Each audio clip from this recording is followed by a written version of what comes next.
অকুতুম নাইমানি পান্দাংখা আনি বুখার থেকে আমার পক্ষ থেকে আপনাদের কিছু একটা দেওয়ার জন্য যে চেষ্টা, বস্ত্র হিসাবে বা খেলার সামগ্রী হিসাবে, আজকে এই সবার মধ্যে যিনি সভাপতিত্ব করছেন আমাদের পার্টি জেলা কমিটির সদস্য ঋষি সিং ত্রিপুরা, আপনাদের সামনে উপস্থিত আছেন ত্রিপুরা সরকারের মাননীয় মন্ত্রী, আমাদের অন্যতম মন্ত্রী, সকলের প্রিয় কুর্তি কদমতলা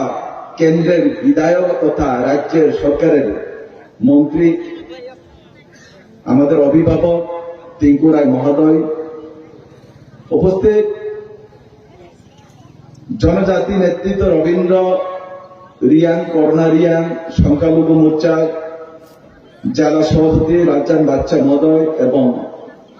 সকলের প্রিয় যিনি মানুষের কাছ থেকে বস্ত্র সংগ্রহ করে যারা সমাজের পিছিয়ে পড়া মানুষকে,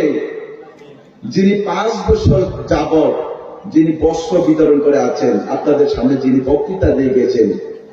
পরিতোষ দেববর্মা, সবাই ওনার জন্য হাত তালি দিবেন। যুক্ত নিরাপদ কন্যা নামে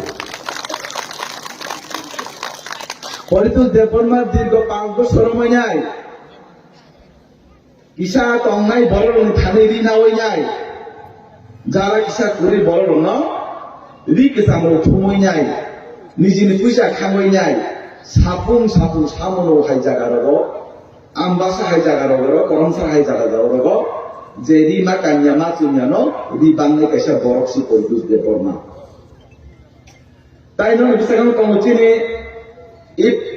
প্রতিষ্ঠান চিনি ভারতীয় জনতা পার্টির মনোনীত চিনি চেয়ারম্যান থেকে শুরু করে চিনি সুমন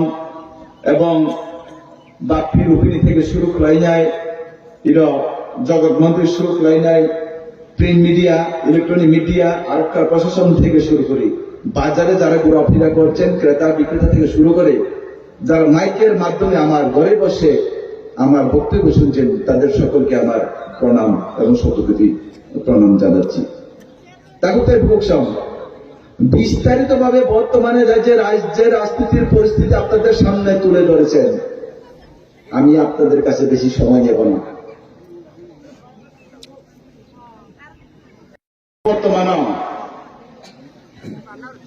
আমরা দীর্ঘ 35 বছর যাবৎ এই রাজ্যের শাসনের নামে একটা স্বৈরাচারী সরকার, একটা শোষণের সরকার আমরা দেখেছি। সেই সরকারটার নাম হচ্ছে কি সিপিআইএম। সিপিআইএমরা কি বলতো, আমার পরিতোষ দাদা যে কথা বলছেন, আন্দোলন, লড়াই, সংগ্রাম, জাতি জনজাতিদের মধ্যে দাঙ্গা লেড়ানো, একে অপরের বিরুদ্ধে লড়িয়ে দেওয়া এবং জনজাতিদেরকে উগ্রপন্থে বানানো এবং জনজাতিদেরকে ভোট ব্যাংকের পরিণত করা ছিল সিপিএম দীর্ঘ 35 বছরের সিপিএমের শাসন। যে সিপিএম বলেছিল আমরা জাতি জনজাতি বাঁচতে চাই, সিপিএমের একটা স্লোগান ছিল চাকুই চানায় মুখুই চানায় থান চাউলে থান চাউলে। যারা চাকুই খায়, চাকুই কে খায় ট্রাইবেল ত্রিপুরা সারাতে চাকুই চাও, মুখুই কে খায় টক কে খায় বাঙালি। তখন সিপিএমের স্লোগানটা কি ছিল জানেননি? জানেন আপনারা? চাকুই চানায় মুখুই চানায় থান চাউলে। থানচা হওয়ার পর 1977 সালে এই ত্রিপুরায় যখন সিপিএম সরকার এসেছিল, তখন 1980 সালে এই রাজ্যের মধ্যে জাতি জনজাতিদের মধ্যে দাঙ্গা লেড়িয়ে দিয়ে সেই নৃপেন চক্রবর্তীর শাসনের সময় এই রাজ্যের মধ্যে জনজাতিদেরকে এবং বাঙালিদের মধ্যে যে অত্যাচার করেছিল, সেই সরকারের নামটা ছিল সিপিএমের সরকার। খালি বলিয়া 2000 সাল সারা ত্রিপুরা রাজ্য অগ্নিগর্ভ পরিস্থিতি, ওই জায়গায় সারা ত্রিপুরা রাজ্য ত্রিপুরা উগ্রপন্থী শ্রামই নাই, রময় জেলও দেখা উগ্রপন্থী রময় কগই নাই বুধারকা নির্বাচন ছকা সিপিএম এবং কংগ্রেস কেন্দ্রের মধ্যে দুষ্টি, রাজ্যের মধ্যে কুস্তি। সিপিএম এবং কংগ্রেসের দীর্ঘ 35 বছর যাবৎ খেলা এ রাজ্যের মানুষ দেখেছে। ও না তো নাইমানি পরে ও নাই কোন সহ্য আময় এই বড় প্রতিবাদ করে যায় 2018 সালে এই রাজ্যের মধ্যে গণতন্ত্র পুনরুদ্ধার, গণতন্ত্র জাতি জনজাতিদের গণতন্ত্র পুনরুদ্ধার এবং স্বাধীনতা, যে কথা বলার যে স্বাধীনতা, ভারতীয় জনতা পার্টি যদি না আসতো তাহলে এই রাজ্যের মধ্যে জাতি জনজাতিদের কথা বলার যে গণতন্ত্র যে অধিকার সেটা ছিল না এবং কোনদিন আসিল না। যদি বিজেপি সরকার ফাইয়াঙ্গাকে এই রাজ্য যদি বিজেপি সরকার যদি ফাইয়াঙ্গে কংগ্রেস বা সিপিএম শাসনের সময় কে কোন পক্ষ সানানোর অধিকার করো, নেতারা যা বলতো, লোকাল কমিটির সদস্য যা বলতো, বিভাগীয় কমিটির সদস্য যা বলতো, নেতারা যা বলতো সব ইয়েস ম্যান, যত ইয়েস। আজকে যে ত্রিপুরাজ্যের মধ্যে আঞ্চলিক দলের নেতারা যে বলছে জাতির নামে, দফার নামে, মাটির নামে, রাজার নামে যে কথা বলার যে অধিকারটুকু পেয়েছে, আমি তাদেরকে প্রশ্ন করতে চাই 2018 সালের আগে আপনাদের সেই গণতন্ত্র কোথায় ছিল, সেই প্রতিবাদ কোথায় ছিল আপনাদের? আজকে ভারতীয় জনতা পার্টি সরকার আসার পর আপনারা গণতন্ত্র অধিকার পেয়েছেন, কথার বলার সুযোগটুকু আপনাদের করে দিয়েছেন। তিনি ভারতীয় জনতা পার্টি যদি সরকার যদি না আসতো তাহলে আপনারা কি বলতে পারতো আপনাদের স্বাধীনতা ছিল কথা বলার? আপনাদের স্বাধীনতা ছিল না কথা বলার জন্য। আর এইখানে পতিশরী থেকে পতিশরীতে আমাদের চার সম্প্রদায়ের আমাদের মহাগুরু পতিশরী বড় যত কপাল কাহাম, পতিশরী বড় কপাল কাহাম একটার কারণ তিনি ঈশ্বর বাবা হরিচাঁদ, হরিচাঁদের মন্দির এখানে রয়েছে। দাদা আমাদের 4টা সম্প্রদায়ের যে হরিচাঁদের মন্দির এখানে প্রতিষ্ঠিত। আর পতিশরী বড় অনেক কপাল কাহাম, কিন্তু অপতিশরে এমন বড় মাছা বুচাকা, এমন বড় মাছা বুচাকা, বই মাংস ব্যাপারী, কাইসা টক ব্যাপারী, কাইসা ওয়াট ব্যাপারী, কাইসা পুন ব্যাপারী, কে বা রাবার ব্যাপারী বলে এনডিসি ফান্ডানি বাগই এনডিসি কে বিক্রি করার জন্য 2023 সালে 5 জন এমডিসি কে নিয়ে গিয়েছিল। সেটা সেই মানুষটা বলে জাতির জায়গা দরদি, দফার লেগে দরদি, সে মানুষ বলে নাতির কথা বলে, জাতির কথা বলে, সে মানুষটা বলে জনদরদি। বাহ, আসলে ভান্ডারি করুন দা পরিচয় সাতই, আসুকে ভান্ডারি করুন বইলের আবার ঠানানি করুন, আর ঠানানি করুন, মাংস ঠানানি করুন, বইলে অন্য ব্যবসা খাইলে তো বলে বড় ছিল ভান্ডার টাকা আবার 3 কোটি টাকা নেবে বইলে বিনি যদি আসে তুমি কাপ্তাম খানকে বিনি বিহি বন্ধন ছবি আন খানে রাং 5,000 নাও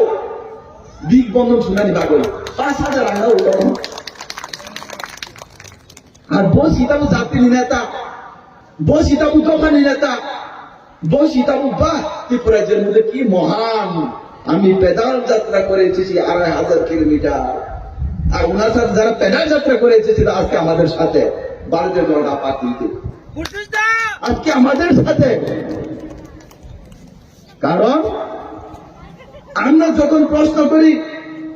আমরা যখন জনসাধারণকে বলি যে 2021 সালে আমরা ভারতীয় জনতা পার্টি বলছিল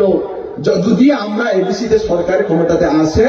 তাহলে আমরা সংবিধানের 125তম সংশোধন করে 42টা দপ্তর দেব, 125তম সংবিধান সংশোধন করে আমরা ডাইরেক্ট ফান্ডিংয়ের ব্যবস্থা আমরা করব। তখন এই রাজ্যের মানুষ যারা এবিসিতে জাতি জনতা বাস করতো তারা বিশ্বাস না করে মিথ্যা প্রতিশ্রুতি ফাঁদে পড়ে, মিথ্যা স্বপ্নদের ফাঁসিয়ে জনজাতিকে ব্ল্যাকমেল করে কি করেছে, থামচা নামে পূজা জাতি উলো পার্টির নামে তারা ওই মঠাকে ভোট দিয়ে এডিসিতে প্রতিষ্ঠিত করেছিল। কিন্তু আজকে 4.5 বছরের মধ্যে যখন মানুষ প্রশ্ন করে আপনারা উন্নয়ন কি করেছে, তখন একটাই তার উত্তরে একটাই তারা বলতো থামচা। রাস্তা কোথায়, একটাই জবাব থামচা। আমরা কোটি কোটি টাকা আমরা যে এডিসিতে টাকা দিয়েছিল, টাকা কোথায়, টাকার হিসাব দেন, জবাবে একটাই প্রশ্ন বলে থামচা। এত দুর্নীতি হচ্ছে কেন এডিসির মধ্যে, জবাবে একটাই কথা বলছে থামচা, শুধু থামচা থামচা থামচা। এডিসি রান তামনি মারুকসা তামনি রাস্তা খাইয়া তামনি স্কুল কল কুরই তামনি নগরুইয়া তামু খিতাই রিয়াগে থামসা এডিসি গাঙ্কারে বড় নিফোন সামুকে বিজি বিজি মাতাং নাইফোন আবো বুদে যদি কগা হো রাজ্য সরকার যিনি বরণ্য মোদীজির নেতৃত্বে মানিক সাহেবের নেতৃত্বে এই রাজ্য সকাল থেকে সন্ধ্যা পর্যন্ত মানুষের যে নিত্য প্রয়োজনের জিনিস যে দৈনন্দিন যে নিত্য প্রয়োজনীয় সবকিছু আমাদের বিজেপি সরকার সব মানুষকে দিচ্ছে আন্দোলন ছাড়া চান্দা ছাড়া মিটিং ছাড়া মিছিল ছাড়া যে জিনিসগুলো আপনারা পাচ্ছে সেটা হচ্ছে ভারতীয় জনতা পার্টি সরকার আপনাদের প্রদান করছে। আমি বলবো আপনাদের সামনে কি কি দিয়েছে। কিংকেও বিজেপি সরকার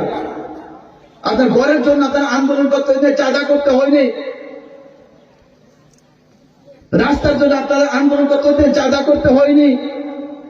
রামত বাগান মানান বাগান আন্দোলন নাঙ্গিয়া চান্দা নাঙ্গিয়া মিছিল ফানুঙ্গিয়া মিটিং ফানো নাঙ্গিয়া টয়লেট কি বাগান ফানুংতন স্বাস্থ্য কি মেকআপ ফানুংতন আয়ুষ্মান বিরত সুকন্যা সমৃদ্ধি যোজনা ফানুংতন রেশন ফ্রি চাল আমাদের 5-7 বছর ধরে আমরা কেন্দ্র সরকারের দ্বারা আমাদের রেশনের ফ্রি চাল আমরা মাংনা দিয়েছে। তার জন্য আপনাদেরকে মিছিলে যেতে হয়নি, মিটিংয়ে যেতে হয়নি, চাঁদা দিতে হয়নি, আপনাদেরকে আন্দোলন করতে হয়নি, রাস্তা অবরোধ করতে হয়নি, কোন ডেপুটেশন দিতে হয়নি আপনাদেরকে, কোন কিছু নাকি তাদের ভূষণ নগদ হইল। যিনি বিজেপি নিচে ওয়ান সম্মানী আমাদের বিজেপির যে চিন্তাধারা সমাজের পিছিয়ে পড়া মানুষের সাথে কাজ করার জন্য সমাজের যারা অন্তিম ব্যক্তি তাদের জন্য কাজ আমরা করি, কিন্তু সামুদ্রের বলে সোমা টানাই বুধ করে বলে তীব্র মত আনালে বুধিকে বলে তীব্র কথা তীব্র আপনারা প্রশ্ন করবেন বিগত 4.5 বছরের এডিসিতে আপনারা কি কি উন্নয়ন করেছে। যখন তীব্রা মতার নেতারা আপনাদের কাছে ভোট চাইতে আসবে তখন তাদের কাছে একটাই প্রশ্ন করবেন, বিগত 4.5 বছর আপনাদের গেতার তীব্রা দেন কোথায়, তীব্রা একক কোথায়, আপনারা প্রশ্ন করবেন। প্রশ্ন খাইছে পয়লা যাতে পার্টি সবাইকা তাবু লাস্ট ওদের পরিচয় সামান্য 1,05,000 2023-এ 2023 যে 1,05,000 যদি জমি থাকাকে তাও 2023-এর পরে আবার 2026 আবার কিসের ফাইট, যদি 2026-এ আবার ফাইট করতে যাই ওই দাদা যে বলছিল সে ফাইটটা কি সে পার্ট 2 যে সিরিয়ালটা যে হবে এটা কি ফ্লপ হবে না এটা কি সুপার হবে এটা তো সবাই জানে। যত সাই মানে আপন ভাই কাকু পুকুরক চোখ যারা এডিসি এলাকাতে আমরা যারা থাকি আমরা কি আমরা আমাদেরকে বোকা বানিয়ে আমাদেরকে বুধ হরণ করে বলতামো এমবিসি এমএলএ চালাইও গাড়ি কোথার কোথাও পাইলাইও নখ কোথার কোথাও পিছাবো দরজা পাইও আইসক্রিম ফ্যাক্টরি গুলো লাইও তাই দাম খাই কামো বোলেরো গাড়ি পাইও আইসক্রিম ফ্যাক্টরি জায়গা পাইলাইও ফ্ল্যাট পাইলাইও তেমন কমামা খেলাইও ব্র আবোকা জাতির বঙ্গই দফার বঙ্গই পার্টি করে যায় ও ভাই সুবিধা করে আর নয় আপনারা আজকে এই সবার মাধ্যমে আমি আপনাদের কাছে আবেদন রাখতে চাই যে 2026-এ এডিসি যে নির্বাচন সেই এডিসি নির্বাচনে আপনারা ভারতীয় জনতা পার্টিকে বিপুল ভোট দিয়ে সংখ্যাগরিষ্ঠতা করবেন এবং আমরা 28 আমরা যে ডাক দিয়েছিল যে 2026-এ আমরা সেটা করে দেখাবো, আমাদের মানিক সাহায্যের যে নেতৃত্বে আমরা সেটা করে দেখাবো এবং সঠিক উন্নয়ন সঠিক ঢাঞ্চা আমরা করে সেটা দেখাবো। এবং আপনাদের কাছে একটা অনুরোধ, আপনারা যাদের তাই তার ঠক বাইজা তাই বেকুব তার সাবাইজা ছিলি এই সবার মাধ্যমে তিনি আমার কোনো আবেদন পাই নাই ও কিছুটা কক সাবাই নাই আমি বক্তৃতা পাইরেছি নাই তাকেও বলবো। আমি সবাইকে বলতে ঈশ্বরের কাছে আমি প্রার্থনা করবো আপনারা যাতে সুখে সম্প্রীতি শান্তিতে থাকে এবং সবাই যাতে ভালো থাকে, সবাই সুস্থ থাকবে। সবাইকে নমস্কার, দ্রুত নমস্কার, বন্দে মাতরম, ভারত মাতা কি জয়, বিজেপি জিন্দাবাদ।